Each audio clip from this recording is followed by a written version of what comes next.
Colossiens chapitre 3, verset 14. Aujourd'hui, je vais vous parler du niveau le plus élevé de la guerre spirituelle, du niveau le plus élevé de la guerre spirituelle.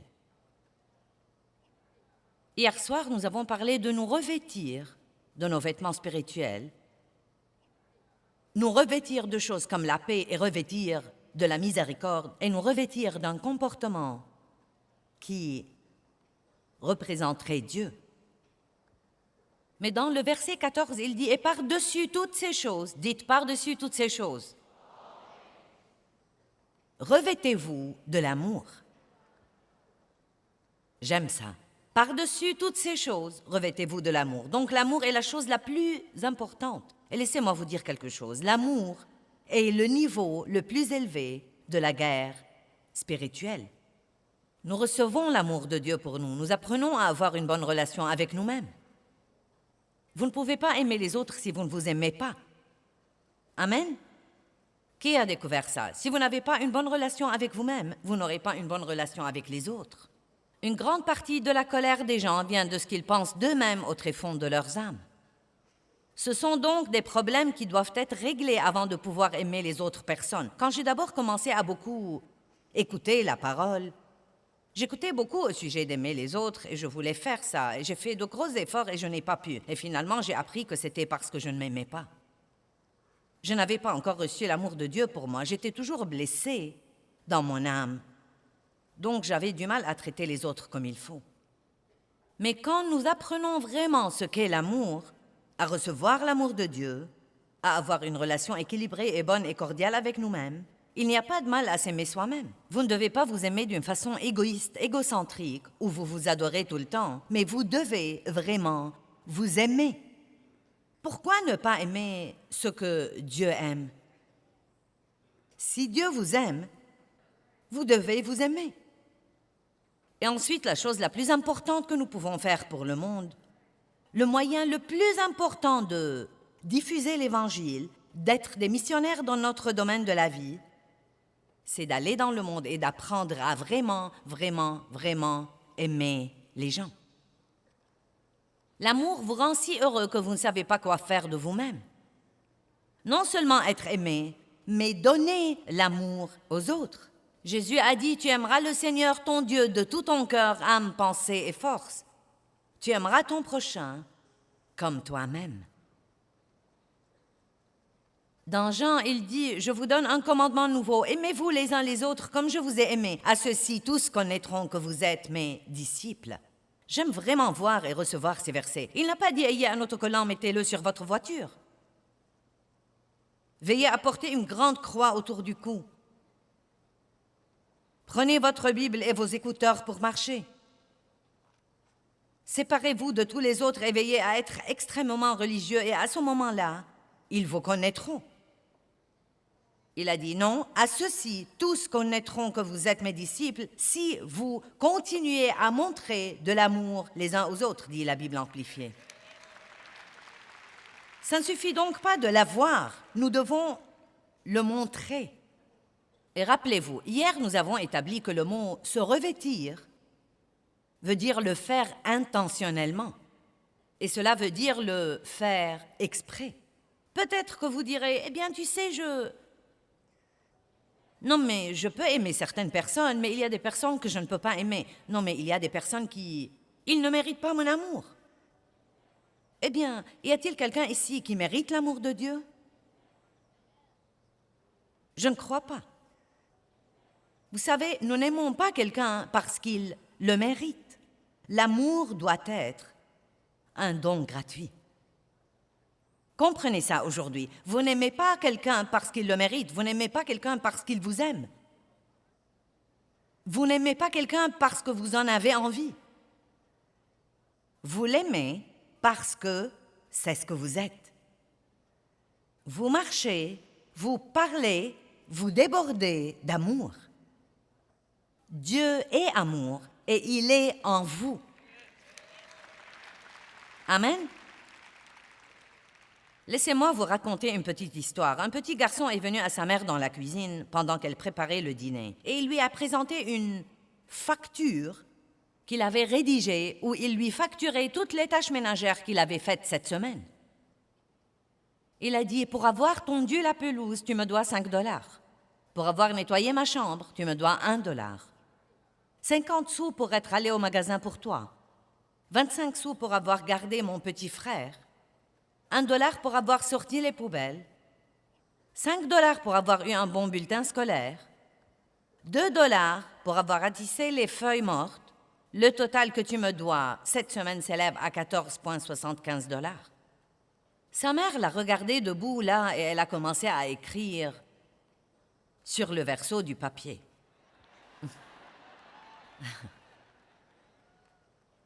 Et elle lui lisait comme elle écrivait. Pour les 9 mois où je t'ai porté quand tu grandissais au-dedans de moi,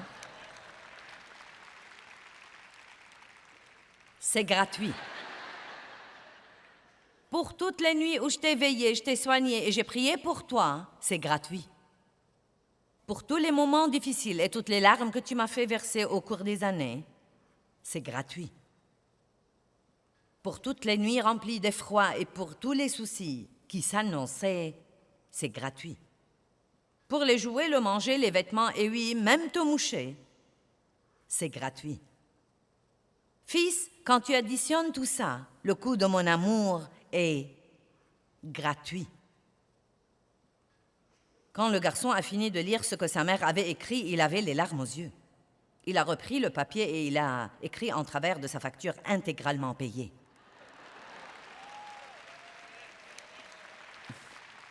Amen. Nous devons nous rendre compte que nous ne pouvons pas, je veux que vous compreniez ceci, nous ne pouvons pas faire payer notre amour aux autres. Nous ne pouvons pas trouver de petits moyens pour leur faire payer notre amour. Eh bien, si tu es gentil avec moi, je t'aimerai. Si tu es bon envers moi, je serai bon envers toi. Si tu fais des choses pour moi, je ferai des choses pour toi. Ce n'est pas l'amour de Dieu. Ce peut être un genre d'amour temporel, mais ce n'est pas le genre d'amour auquel Dieu nous appelle. Le genre d'amour auquel Dieu nous appelle est quelque chose que nous pouvons absolument faire exprès, quel que soit ce que vous pensez de quelqu'un, et je peux vous garantir que si vous prenez des mesures pour vous revêtir de l'amour et commencer à marcher dans l'amour, vos sentiments vous rattraperont.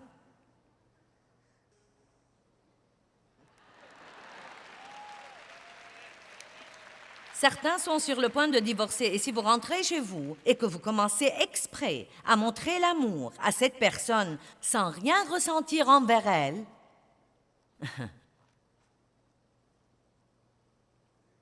vous pourriez finir par voir un changement dans votre vie. Voici en fait une histoire vécue.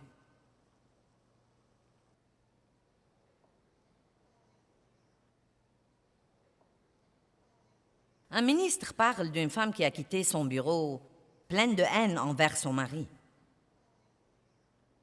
Je veux non seulement me débarrasser de lui, je veux non seulement le divorcer, mais je veux encore le blesser autant qu'il m'a blessé.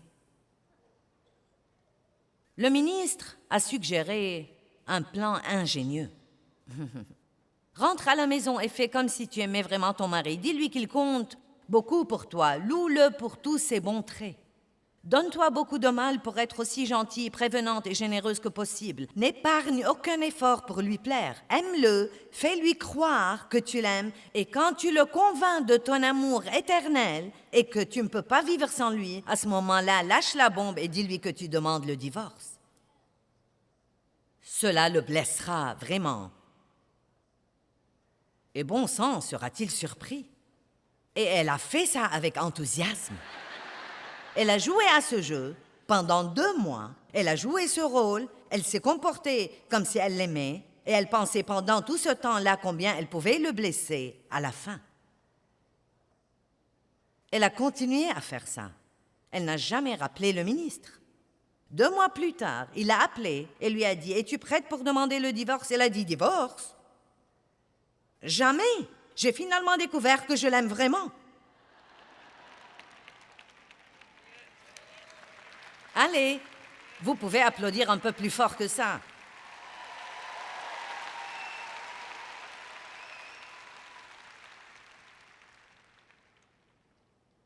Vous savez, j'espère pouvoir vous transmettre quelque chose. J'ai étudié et j'ai enseigné et j'ai essayé de vivre la parole de Dieu très sérieusement pendant 35 ans. J'ai été chrétienne beaucoup plus longtemps que ça, mais je ne suis devenue vraiment sérieuse que depuis environ 35 ans. Donc, si vous êtes parmi ceux qui ne sont pas encore sérieux, vous pourriez prendre cette décision aujourd'hui. Et cela veut dire que vous allez vraiment étudier la parole puis apprendre à vivre en conséquence. Non seulement la lire, mais apprendre à la laisser guider votre vie. Et j'ai appris au cours de ces années beaucoup de choses puissantes, merveilleuses. Mais il y a peut-être 15 ou 20 ans, Dieu m'a enseigné quelque chose sur l'amour qui m'a vraiment changé la vie. Je voyais toujours en rêve que j'étais en route pour une de mes conférences, mais que j'étais en pyjama. Et nous envoyons d'avance des camions qui portent tout notre matériel. 7 semi-remorques qui vont avec tous ces trucs dont nous avons besoin pour planter ce décor quand vous venez là. Beaucoup de travail a lieu avant que vous ne veniez. Et nous emballons et nous envoyons d'avance les vêtements que nous allons porter dans les conférences. Et donc, je me tenais derrière le rideau, on jouait de la musique, il est temps que je sorte et prêche, mais mes vêtements ne sont pas là. Et je remettais ça tant que je pouvais, mais j'ai dû finalement y aller et monter en chair en portant mon pyjama, et j'étais si embarrassée. Et ce rêve revenait sans arrêt. Et ensuite, au bout d'un certain temps, Dieu m'a révélé ces versets au sujet de se revêtir et de se dépouiller, et le verset d'Apocalypse au sujet de rester alerte, de rester éveillé et de garder ses vêtements. Et ensuite, j'ai vu ce verset au sujet de se revêtir de l'amour. Et Dieu m'a donné l'interprétation de mon rêve. Il a dit, « Tu n'es pas vêtu comme il faut dans l'esprit quand tu montes en chair. Tu as beaucoup de choses, tu as un don d'enseignement, mais tu dois accroître ta marche dans l'amour. Tu dois te revêtir de l'amour. » Puis-je vous dire aujourd'hui que vous avez peut-être étudié le succès et comment vous pouvez faire à votre idée, et 12 clés pour ceci, et 12 clés pour cela, et 4 pas pour quelque chose d'autre, et 10 pas pour quelque chose d'autre. Mais je voudrais plutôt que vous méditiez dans votre cœur pour 1 minute combien, dans votre vie avec Dieu, vous avez personnellement, intensément étudié la marche dans l'amour et le fruit de l'esprit.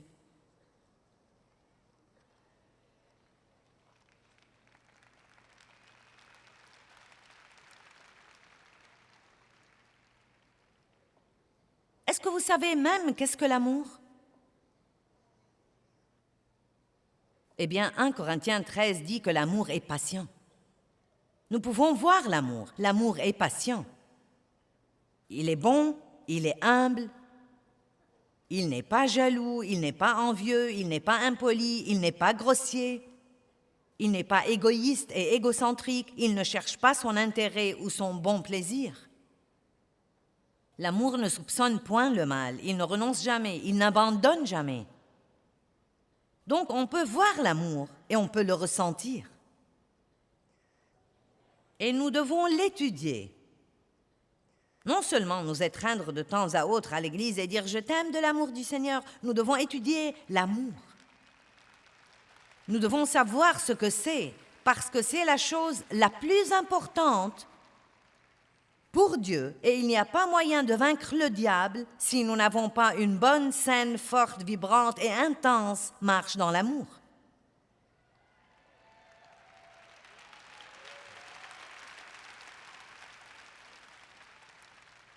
De toutes les choses que je vous ai enseignées ce week-end, et vous avez acclamé au sujet de beaucoup d'entre elles, je peux dire vous êtes armés et dangereux, et tout le monde dit « Oui !»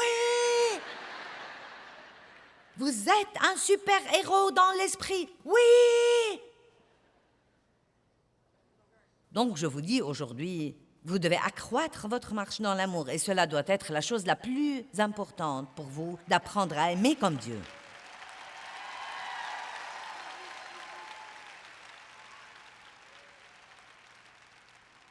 Et j'ai appris, il y a une bonne quinzaine d'années, que je pouvais faire les choses exprès, que je ne devais pas en avoir envie. Que l'amour n'est pas un sentiment, mais la façon dont je traite les autres. Et la Bible nous apprend franchement et spécifiquement que le meilleur moment de bien traiter les gens est quand ils ne vous ont pas bien traité. Oh mon Dieu! Puis-je être honnête et vous dire que je crois qu'il y a très peu de gens qui font ça? Il y en a certains. Mais je crois honnêtement qu'il y a très peu de gens qui font vraiment ça. Je le sais parce que je vois les gens face à face tout le temps et je vois comment ils réagissent au message sur l'amour. Et la Bible dit de bénir vos ennemis. Priez pour ceux qui vous persécutent et abusent de vous et vous maltraitent.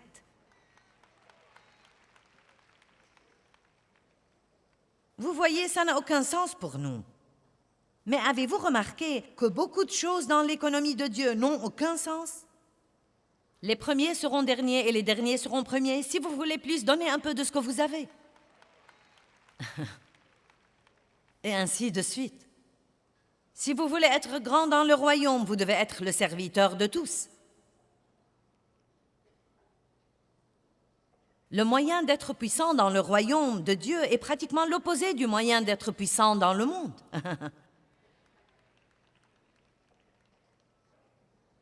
Maintenant, c'est difficile de bien traiter quelqu'un qui n'a pas été bon envers vous seulement en ce qui concerne vos sentiments. Mais quand vous allez au-delà de vos sentiments, quand vous vivez au-delà de vos sentiments, j'ai écrit un livre intitulé « Vivre au-delà de vos sentiments ». Allez, il est temps d'arrêter de laisser les sentiments nous contrôler. Votre volonté est le grand patron. Quel que soit ce que vous ressentez ou ce que vous pensez, prenez une décision délibérée et le Saint-Esprit vous rejoindra si c'est quelque chose que Dieu veut que vous fassiez. Et vous pouvez faire tout ce que vous voulez faire si vous voulez vraiment le faire.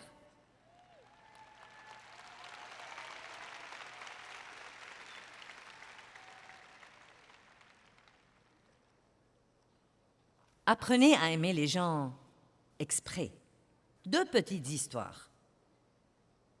Disons qu'un pasteur est un jeune homme dans son église. Il l'a aimé, il l'a élevé, il l'a conseillé,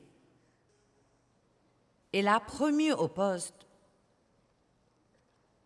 de pasteur adjoint. Et tout, en fait, allait bien. Ils faisaient du bon travail ensemble. Mais ce jeune homme était mécontent de quelque chose. Il y avait quelque chose où il n'avait pas fait à son idée comme il croyait qu'il devrait. Qui sait, peut-être qu'il ne gagnait pas autant d'argent qu'il croyait qu'il aurait dû gagner ou qu'il ne s'est pas vu attribuer de mérite. N'est-ce pas étonnant que nous ne savons pas espérer en Dieu pour qu'il nous donne ce que nous croyons que nous méritons si nous le méritons vraiment? Je vais répéter. Nous demandons toujours aux gens de nous donner ce que nous méritons, au lieu d'aller à Dieu pour qu'il nous donne ce que nous méritons et le laisser travailler par quiconque il veut travailler. Nous restons occupés à essayer de faire à notre idée.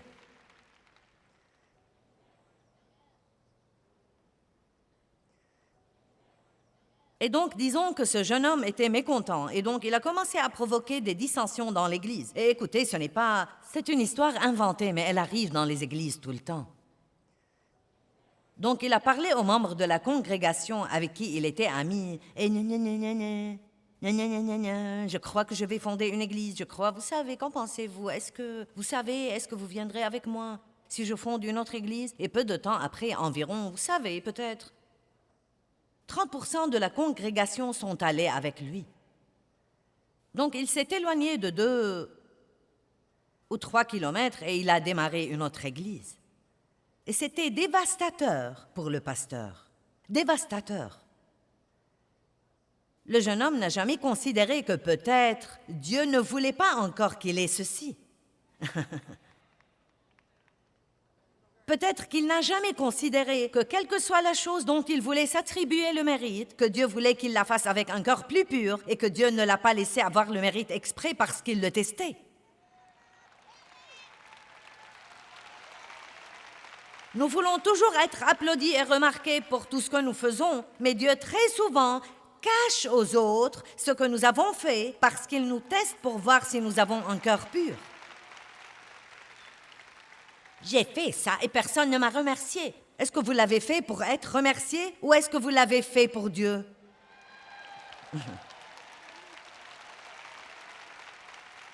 Et mince, alors je sais ce que c'est. J'ai été dans des situations comme ça où j'ai travaillé dur pour aider quelqu'un d'autre et il ne m'a même pas remercié ou il s'attribuait tout le mérite. Et c'était vraiment, oh, c'était déchirant. Mais je rends grâce à Dieu de m'avoir donné la grâce de m'humilier.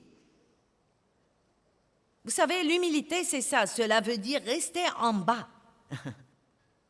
Humiliez-vous donc sous la main puissante de Dieu, afin qu'il vous élève en son temps, au temps convenable, et qu'il vous exalte. Eh bien, donc le jeune homme avait tort. Il ne fait aucun doute que ce qu'il a fait est mauvais. Il est mauvais. Mais comment le pasteur devrait s'y prendre avec ça? Devrait-il être plein de ressentiment et gronder le jeune homme?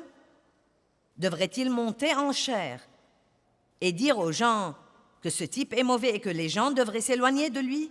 Vous savez ce qu'il devrait faire? Je crois qu'il devrait lui acheter sa première sono.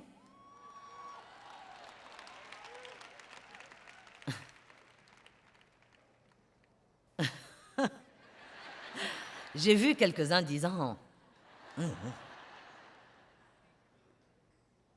Maintenant vous dites, eh bien, ça n'a aucun sens. Ça n'a aucun sens dans le royaume naturel, mais bon sens, ça se comprend dans le royaume de l'esprit.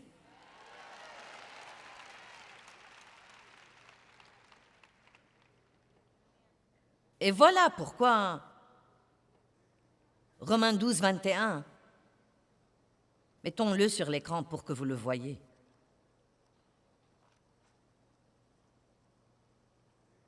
Écoutez ce qu'il dit, ne te laisse pas vaincre par le mal, mais surmonte et maîtrise le mal par le bien. Laissons-le là pour une minute. Lisons ça au moins 3 fois. Ne te laisse pas vaincre, il vous donne une responsabilité. Donc il dit, ne te laisse pas vaincre par le mal, mais surmonte et maîtrise le mal par le bien. Cela veut dire que quand quelqu'un vous fait du tort, la meilleure façon de vous venger du diable, car notre lutte n'est pas contre le sang et la chair, mais contre les principautés et les autorités. Vous devez regarder au-delà de la personne ce que l'ennemi essaye de faire. Et le meilleur moyen de vaincre l'ennemi, c'est une certaine forme d'amour. Jésus a complètement détruit l'ennemi sur la croix en répandant la plus grande démonstration d'amour que le monde ait connue ou connaîtra jamais. Il a fait quelque chose qui était complètement injuste, complètement déraisonnable, très sacrificiel. Et à cause de ça, toutes les personnes qui seront jamais sur la planète auront l'espoir. Bon sang, ça alors. Vous dites, eh bien, pourquoi devrais-je l'aider à réussir?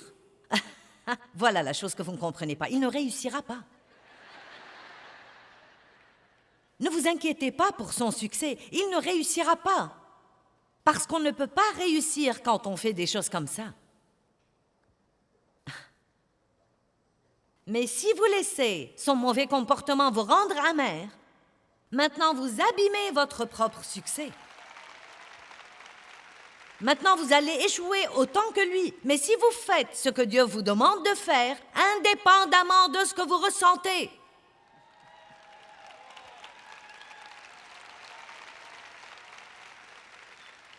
et si vous priez pour lui, bénir quelqu'un veut dire aussi dire du bien de lui. Quand quelqu'un vous maltraite, la pire chose au monde que vous puissiez faire, c'est de parler et de parler de ce qu'il vous a fait. Parler et parler, parler et parler, parler et parler. Il se peut que vous ayez besoin de vous décharger auprès de quelqu'un à qui vous faites confiance, mais vous ne devez pas essayer de nuire à la réputation de cette personne.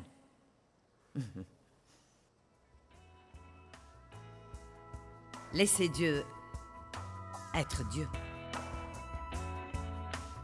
Eh bien, je crois qu'apprendre à aimer comme Dieu nous aime est notre arme secrète la plus grande. Et c'est la forme la plus élevée de la guerre spirituelle. Et je crois que c'est surtout puissant quand nous choisissons d'aimer les gens qui nous ont blessés.